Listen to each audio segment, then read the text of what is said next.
Hello guys! Ito ang mga manang gumagawa ng puso. Ayan.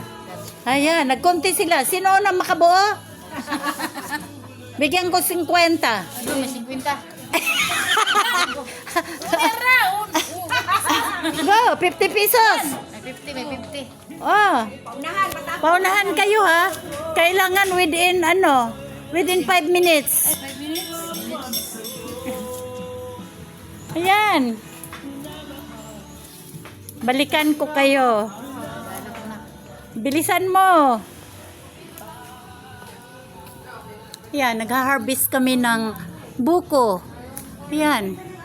Diyan, ang buko namin. Pina-harvest. Tapos ayan na siya. Magpipiesta kami mamaya ng buko.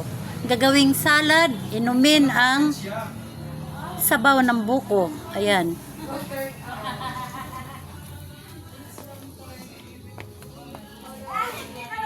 Ayan. Ay, nakabuo siya. Bull. Oh, ano? Asan na? Ang puso nyo. Ayan, ang bull nyo. Ayan. Ay, tapat mo yung ano mo, bula mo. Nakagawa siya ng bula. Ay, naanak ko 50 Yeah, that was puso.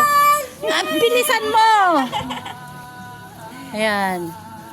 Nakuuna ko dito. Buo na siya. Ang ano dyan, gagawin dyan ay lagyan ng bigas. Then, kalahati dyan, ipasok yung rice. Then, isa lang siya, lulutuin siya. Ayan, may natapos na sila dito. This one. Look at this. We call this one puso. In Bisaya. Puso. Puso mo, day. Kay Tagalog.